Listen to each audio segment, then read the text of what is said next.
ओम शांति। 8 अक्टूबर 2024। सुनते हैं आज के परमात्म महावाक्य। और महावाक्य का हेडिंग है, मीठे बच्चे, बुद्धि को रिफाइन बनाना है तो एक बाप की याद में रहो। याद से ही आत्मा स्वच्छ बनेगी। बाबा ने कहा, मीठे बच्चे, बुद्धि को रिफाइन बनाना है तो एक बाप की याद में रहो। याद से ही आत्मा स्वच्छ बनती जाएगी। सुनते हैं आज की मुरली का प्रश्न। बाबा ने कहा, वर्तमान समय मनुष्य अपना टाइम व मनी वेस्ट कैसे करते हैं? सुनते हैं इसका उत्तर। बाबा ने कहा, जब कोई शरीर छोड़ता है तो उनके पीछे कितना पैसा आदि खर्च करते हैं। जब शरीर छोड़कर चला गया तो उसकी कोई वैल्यू तो नहीं रह जाती। इसलिए इसके पिछाड़ी तो कुछ करते हैं, उसमें अपना टाइम और मनी वेस्ट करते हैं। बाबा ने कहा, जब कोई शरीर छोड़ता है तो उनके पीछे कितना पैसा आदि खर्च करते हैं। जब शरीर छोड़कर चला गया तो उसकी कोई वैल्यू तो रही नहीं। इसलिए उसके पिछाड़ी तो जो कुछ करते हैं उसमें अपना टाइम और मनी वेस्ट करते हैं। ओम शांति। रूहानी बाप बैठ रूहानी बच्चों को समझाते हैं कि यह ऐसे कहते हैं ना। फिर बाप है या दादा है, दादा भी कहेंगे, रूहानी बाप तुम बच्चों को यह नॉलेज सुनाते हैं पास्ट, प्रेजेंट और फ्यूचर का। वास्तव में सतयुग से लेकर त्रेता अंत तक क्या हुआ है, यह है मुख्य बात। बाकी द्वापर कलयुग में कौन कौन आए, क्या हुआ, उनकी हिस्ट्री ज्योग्राफी तो बहुत है। सतयुग त्रेता की कोई हिस्ट्री ज्योग्राफी है नहीं, और तो सबकी हिस्ट्री ज्योग्राफी है। बाकी देवी देवताओं को लाखों वर्ष पहले ले गए हैं। यह है बेहद की बेसमझी। तुम भी बेहद के बेसमझी में थे, अभी थोड़ा थोड़ा समझ रहे हो। कोई तो अभी भी कुछ समझते नहीं है। बहुत कुछ समझने का है। बाबा ने कहा, अभी बहुत कुछ समझने का है। बाप ने आबू की महिमा पर समझाया है, इस पर ख्याल करना चाहिए, तुम्हारी बुद्धि में आना चाहिए। तुम यहाँ बैठे हो, तुम्हारा यादगार दिलवारा मंदिर कब बना है, कितने वर्ष बाद बना है? कहते हैं 1250 वर्ष हुए हैं। तो बाकी कितने वर्ष रहे? 3750 वर्ष रहे। तो उन्होंने भी अभी का यादगार या वैकुंठ का यादगार बनाया है। मंदिर की भी कंपटीशन होती है ना, एक दो से अच्छा बनाएंगे। अभी तो पैसा ही कहाँ है जो बनावे। पैसा तो बहुत था। बाबा ने कहा, पहले पैसा बहुत था तो सोमनाथ का मंदिर कितना बड़ा बनाया है। अभी तो बना न सके। भल आगड़े आदि में बनाते रहते हैं, आगरे आदि में बनाते रहते हैं, परंतु वह सब है फालतू। मनुष्य तो अंधेरे में है ना, जब तक बनावे तब तक विनाश भी आ जाएगा।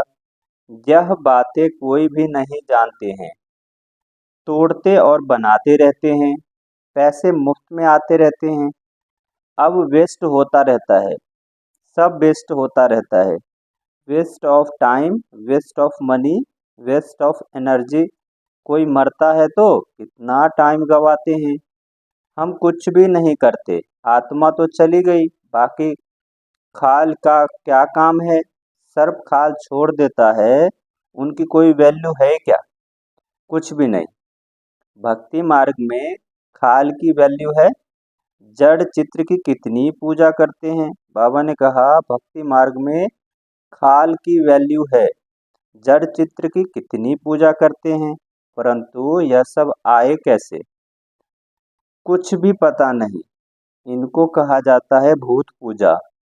5 तत्वों की पूजा करते रहते हैं। समझो, यह लक्ष्मी नारायण स्वर्ग में राज्य करते थे। अच्छा, 150 वर्ष की आयु पूरी हुई, शरीर छोड़ दिया, बस शरीर तो कोई काम न रहा। बाबा ने कहा, शरीर का तो कोई काम न रहा, उनकी वहाँ क्या वैल्यू होगी? आत्मा चली गई, शरीर चंडाल के हाथ दे दिया, वह रस्म रिवाज अनुसार जला देंगे। ऐसे नहीं उनकी मिट्टी लेकर उड़ाएंगे, नाम करने के लिए कुछ भी नहीं। यहाँ तो कितना करते हैं, ब्राह्मण भी ब्राह्मण भी खिलाते हैं, यह करते हैं। वहाँ यह कुछ होता नहीं। खाल तो कोई काम की नहीं रही, खाल को जला देते हैं, बाकी चित्र रहते हैं। सो अभी एक्यूरेट चित्र मिल न सके। यह आदि देव की पत्थर की मूर्ति एक्यूरेट थोड़ी ही है। पूजा जब शुरू की है तब ये पत्थर की है। असुल जो था वह तो जलकर खत्म हो गया ना। फिर भक्ति मार्ग में यह निकला है। इन बातों पर भी सोच तो चलता है ना। आबू की महिमा को अच्छी रीति सिद्ध करना है। तुम भी यहाँ बैठे हो, यहाँ ही बाप सारे विश्व को नर्क से स्वर्ग बना रहे हैं, तो यही सबसे ऊंचे से ऊंचा तीर्थ ठहरा। अभी इतना भावना नहीं है, सिर्फ एक शिव में भावना है। कहाँ भी जाओ शिव का मंदिर जरूर होगा। अमरनाथ में भी शिव का ही है। कहते हैं शंकर ने पार्वती को कथा सुनाई, वहां तो कथा की बात ही नहीं। मनुष्य को कुछ भी समझ नहीं है। अभी तुमको समझ आई है, आगे पता था क्या? अभी बाबा आबू की कितनी महिमा करते हैं। सर्व तीर्थों में यह महान तीर्थ है। बाबा समझाते तो बहुत हैं, परंतु जबकि अनन्य बच्चों की बुद्धि में बैठे। अभी तो देह अभिमान बहुत है, ज्ञान तो बहुत ढेर चाहिए, रिफाइनेस बहुत आनी है। अभी तो योग बड़ा मुश्किल कोई का लगता है। योग के साथ फिर नॉलेज भी चाहिए। ऐसे नहीं सिर्फ योग में रहना है, योग में नॉलेज जरूर चाहिए। दिल्ली में ज्ञान विज्ञान भवन नाम रखा है, परंतु इनका अर्थ क्या है यह समझते थोड़े ही है। ज्ञान विज्ञान तो सेकंड का है, शांति धाम और सुख धाम, परंतु मनुष्य में जरा भी बुद्धि नहीं है, अर्थ थोड़े ही समझते हैं। चिन्मयानंद आदि कितने बड़े बड़े सन्यासी आदि हैं, गीता सुनाते हैं, कितने उन्हों के ढेर फॉलोवर्स हैं। सबसे बड़ा जगत का गुरु तो एक ही बाप है। बाप और टीचर से बड़ा गुरु होता है। स्त्री कभी दूसरा पति नहीं करेगी, तो गुरु भी दूसरा नहीं करना चाहिए। एक गुरु किया, उनको ही सदगति करनी है। फिर और गुरु क्यों? सदगति तो एक ही बेहद का बाप। बाबा ने कहा सतगुरु तो एक ही बेहद का बाप है, सबकी सदगति करने वाला है। परंतु इन बातों को बहुत हैं जो बिल्कुल समझते नहीं। बाप ने समझाया है, यह राजधानी स्थापन हो रही है, तो नंबरवार होंगे ना। कोई को रिंचक भी समझ नहीं सकते, कोई तो रिंचक भी नहीं समझ सकते। ड्रामा में पार्ट ऐसा है। टीचर तो टीचर तो समझ सकते हैं, जिस शरीर द्वारा समझाते हैं उनको भी मालूम पड़ता होगा। या तो गुड़ जाने गुड़ की गोथड़ी जाने। गुड़ शिव बाबा को कहा जाता है, वह सबकी अवस्था को जानते हैं। हर एक की पढ़ाई से समझ सकते हैं कौन कैसे कैसे पढ़ते हैं, कितनी सर्विस करते हैं, कितना शिव बाबा की सर्विस में जीवन सफल करते हैं। ऐसे नहीं इस ब्राह्मण ने घर बार छोड़ा है इसलिए लक्ष्मी नारायण बनते हैं। मेहनत करते हैं ना। यह नॉलेज बहुत ऊंची है। कोई अगर बाप की अवज्ञा करते हैं तो एकदम पत्थर बन पड़ते हैं।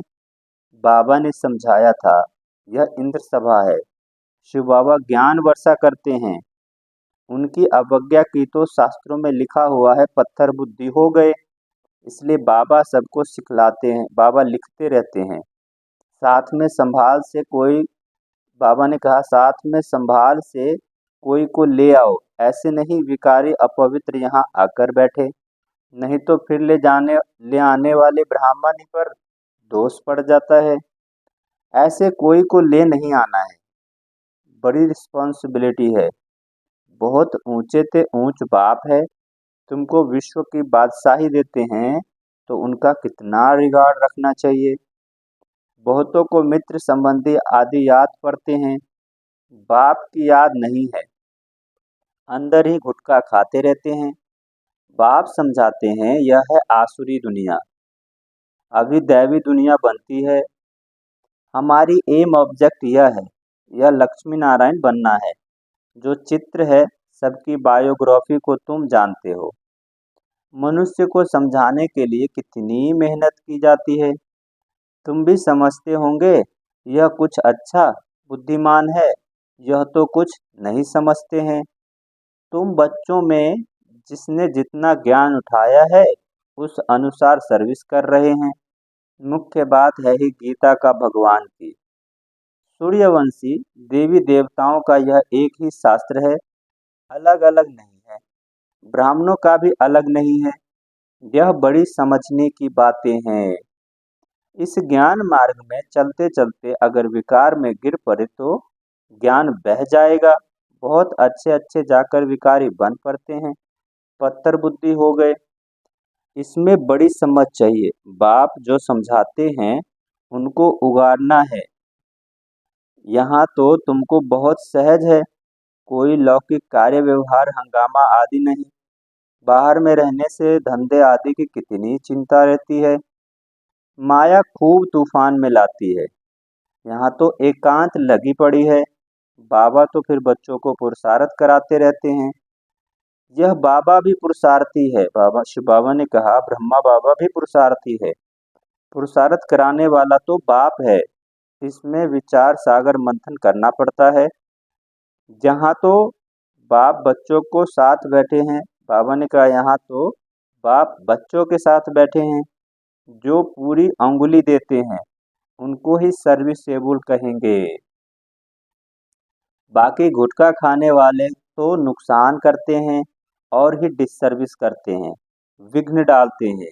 यह तो जानते हो महाराजा महारानी बनेंगे तो उन्हों के दास दासियां भी चाहिए। वह भी यहाँ के ही आएंगे। बाबा ने कहा वह भी यहाँ ही आएंगे। सारा मदार पढ़ाई पर है। इस शरीर इस शरीर को भी खुशी से छोड़ना है। बाबा ने कहा इस शरीर को भी खुशी से छोड़ना है। दुख की बात ही नहीं, पुरुषार्थ के लिए टाइम तो मिला हुआ है। ज्ञान सेकंड का है, बुद्धि में है। शिव बाबा से वर्षा मिलता है। थोड़ा भी ज्ञान सुना, शिव बाबा को याद किया तो भी आ सकते हैं। प्रजा तो बहुत बनने की है। हमारी राजधानी सूर्यवंशी चंद्रवंशी जहाँ स्थापन हो रही है, बाप का बनकर अगर ग्लानि करते हो तो बहुत बोझा चढ़ता है। एकदम जैसे रसातल में चले जाते हैं। बाबा ने समझाया है जो अपनी पूजा कराते हैं वह पूज्य कैसे कहला सकते हैं। सर्व का सद्गति दाता कल्याण करने वाला तो एक ही बाप है। मनुष्य तो शांति का भी अर्थ नहीं समझते। हठ योग से प्राणायाम आदि चढ़ाना उसको ही शांति समझते हैं। इसमें भी बहुत मेहनत लगती है। कोई की ब्रेन खराब हो जाती है, प्राप्ति कुछ भी नहीं। वह है अल्पकाल की शांति। जैसे सुख को अल्पकाल कागविष्टा समान कहते हैं, वैसे वह शांति भी कागविष्टा के समान है। वह है ही अल्पकाल के लिए। बाप तो 21 जन्मों के लिए तुमको सुख शांति दोनों देते हैं। कोई तो शांति धाम में पिछाड़ी तक रहते होंगे। जिनका पाठ है वह उतना समय सुख थोड़े ही देख सकेंगे। वहाँ भी नंबरवार मर्तबे तो होंगे ना। भल दास दासियां होंगे परंतु अंदर थोड़े ही घुस सकेंगे। श्री कृष्ण को भी देख न सके। सबको सबके अलग अलग महल होंगे ना। कोई टाइम होगा देखने का। जैसे देखो पोप आता है तो उनका दर्शन करने के लिए कितने लोग जाते हैं। ऐसे बहुत निकलेंगे जिनका बहुत प्रभाव होगा। लाखों मनुष्य जाएंगे दर्शन करने के लिए। जहाँ शिव बाबा का दर्शन कैसे होगा यह तो समझने की बात है। अच्छा, मीठे मीठे सिकी लधे बच्चों प्रति माता पिता बाप दादा का याद प्यार, गुड मॉर्निंग और नमस्ते। हम रूहानी बच्चों के रूहानी बाप दादा को याद प्यार, गुड मॉर्निंग और नमस्ते। सुनते हैं धारणा के लिए मुख्य सार। पहला है विश्व की बादशाही लेने बाबा ने कहा विश्व की बादशाही देने वाले बाप का बहुत बहुत रिगार्ड रखना है। बाप की सर्विस में अपनी जीवन सफल करनी है। पढ़ाई पर पूरा ध्यान देना है। दूसरा है धारणा के लिए पॉइंट, बाप से जो ज्ञान मिलता है उस पर विचार सागर मंथन करना है। कभी भी विघ्न रूप नहीं बनना है। डिसर्विस नहीं करनी है। अहंकार में नहीं आना है। सुनते हैं आज के मुरली का वरदान। बाबा ने कहा, चारों ही सब्जेक्ट में बाप के दिल पसंद मार्क्स लेने वाले दिल तख्त नशीन भव। चारों ही सब्जेक्ट में बाप के दिल पसंद मार्क्स लेने वाले दिल तख्त नशीन भव। जो बच्चे चारों ही सब्जेक्ट में अच्छे मार्क्स लेते हैं, आदि से अंत तक अच्छे नंबर से पास होते हैं, उन्हें ही पास विद ऑनर कहा जाता है। बीच बीच में मार्क्स कम हुई फिर मेकअप किया, ऐसे नहीं, लेकिन सभी सब्जेक्ट में बाप के दिल पसंद ही दिल तक नसीब बनते हैं।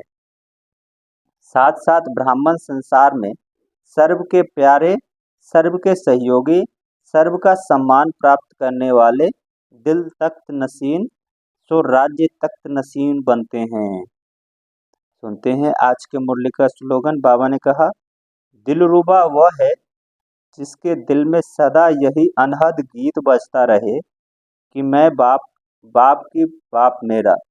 बाबा ने कहा, दिलरुबा वही है, वह है जिसके दिल में सदा यही अनहद गीत बजता रहता है, मैं बाप की बाप मेरा। अच्छा, ओम शांति।